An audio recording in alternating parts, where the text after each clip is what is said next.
Well, hello GFA, not GFA. That's my old shtick. Hello, channel viewers. Okay. Welcome, viewers of this channel.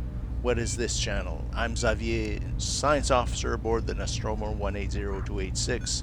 Just a guy passing time on the internet. What I try to do in these videos, talk about stuff that I think is cool, YouTube channels that are cool. I'll go on to highlight some of the programming projects, basically where I'm at in programming nowadays. So right now I'm reaching out to a Python guru because the AIs just ain't cutting it. You can get so much information from the AIs, but of course it is a matter of the carpenter blaming his tools. It's a matter of I don't know how to use the AIs. They're not that smart that they're stumbling for such frivolous reasons. I'm not impressed. Not impressed with the AIs. And I've been at them, let's just say a couple of years, dabbling, seeing how good they are, whatever. Pretty much got DeepSeek was pretty much the best practical answers I got were from DeepSeek, and that surprised me. Claude is supposed to be the bee's knees. No, Claude's just running out of steam. You'll be able to continue 5 hours from now, whatever. You just ran out of your free credits. Come on. If there's a Python guru out there, I'd love to collab and hash things out.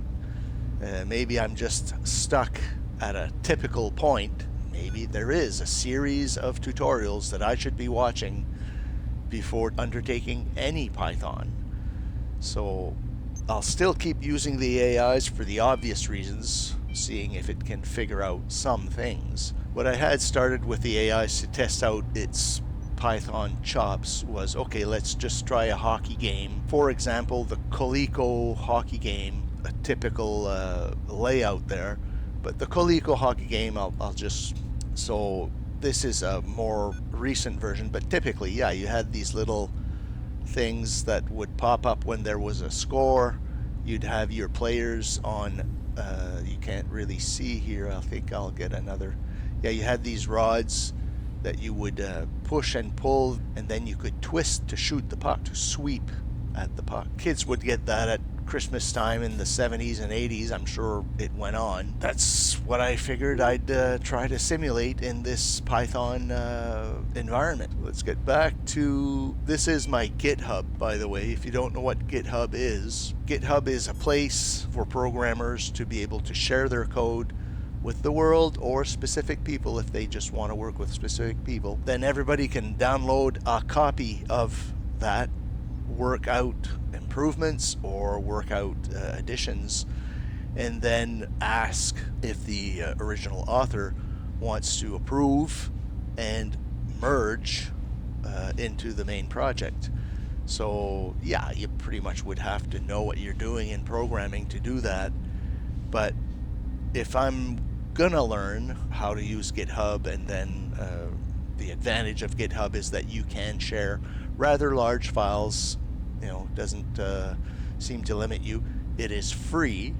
That's the magic word for me. That's the logo of GitHub. And why a cat? I'm curious now. I was asking Gemini why was it named GitHub, and it seems that Linus Torvald, I hope I'm saying it right, that created GitHub to share the source files for Linux, right? He created GitHub so that he could share his project, or the Linux project. I'm just going to interject here with, did Linus Torvalds create GitHub? No, he created Git, not GitHub. So no, Linus Torvald did not create GitHub. However, he is the reason it exists. Here is how the history actually breaks down what Linus Torvalds created: Git 2005, because he needed a new, fast, and decentralized version control system to manage the development of Linux kernel. He couldn't find an existing tool that met his needs, so he took a weekend off, wrote the initial code for Git. Git is the underlying open source command line tool that tracks changes in code. So, okay, that explains that in a more tabular form. What is it? Creator, interface, current owner. So Git, a local version control software, Linus Torvalds command line primarily, and it is open source.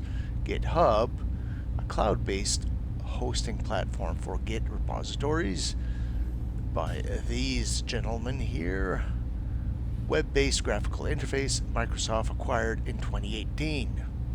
So okay, I sit corrected. On to the rest of the video. Okay, bye-bye.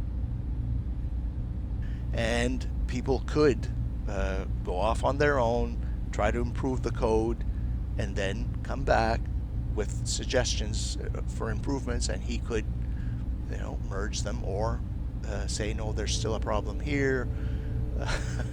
He's known for his, let's say, almost comical put-downs. Too straightforward for normal people, right? Anyway, I'll let you find out about Linus on your own. Why the cat? Okay, why the cat logo for GitHub? Now I'm gonna guess that Linus has a cat. Isn't just a cat, actually a hybrid creature that is part cat, part octopus, affectionately named Mona the Octocat. Jesus Christ. The story behind this bizarre creature became the face of the world's largest coding platform. Is a mix of Git puns, cheap stock photography, and happy accidents. And Git apparently, in the UK, you'd call somebody a stupid Git, almost a term of endearment for somebody that you think is acting in a substandard way. GitHub apparently was that type of a joke, a hub for Gits. Okay, the coding pun, the octopus merge. Okay, in Git, the underlying version control system GitHub is built on a standard merge, combines two different branches of code. However, Git also allows for something called an octopus merge, which is the practice of combining three or more branches of development at the same time. Because an octopus has many arms, it was the perfect metaphor for complex, multi-branched code coming together. I don't see where do you see an octopus in all of that? A $50 stock image in 2008. GitHub's founders, Tom Preston, Chris, and PJ were launching the site. Illustration on a stock photo website called iStockPhoto, created by a British designer named Simon O. Really? He also designed the original Twitter bird. So originally named his character Octopus. Puss. Okay, well, playful combination Octopussy, I guess. Wire page to icon. Originally, the founders just wanted something quirky for when the website crashed, but the developer community absolutely fell in love with the character, Octocat, and eventually trademarked it. They hired an illustrator, Mona. Must be missing something here. Ah, okay.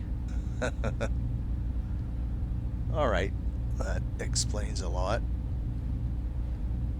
So where was I? This is the body of code. I did start out with one Python file called hockey, and I put everything in there, and then I thought, okay, that's getting ridiculous, combing through such a large file.